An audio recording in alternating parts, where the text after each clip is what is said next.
Have you ever wondered how FruitLook can help you in visually picking up irrigation issues in your crop field? FruitLook's FieldView functionality can help you detect spatial abnormalities in your field, possibly resulting from an underlying irrigation problem, which usually cannot be picked up with the naked eye. Let's take a look at an example. This onion field showed below average biomass production or growth and actual evapotranspiration or water use for week 46. The field also has an above-average evapotranspiration deficit or plant water stress.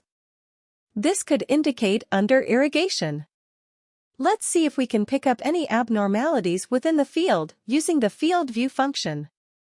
When we look at the biomass production, we see a clear spatial change occurring in the field from week 42 to 46. We see the same occurrence for actual evapotranspiration.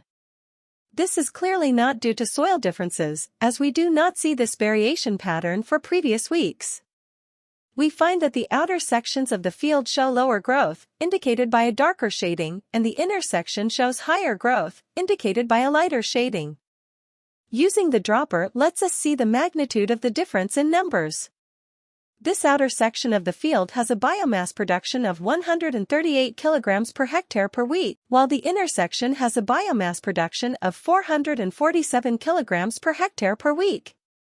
That is quite a big difference. Changing the contrast scale at the bottom of the page can also help us see differences more clearly. The scale allocates a color to a specific range of values, with a minimum default value of 0 for each parameter.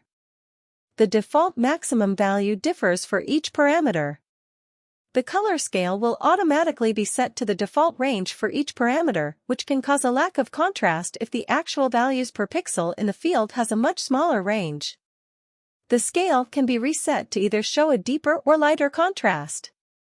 Setting a deeper contrast helps to get a more detailed view of the problem area. Once you have clearly identified the problem area, it is time to put on your boots and head into the field to find and fix the culprit. For more information on FruitLook, please contact us.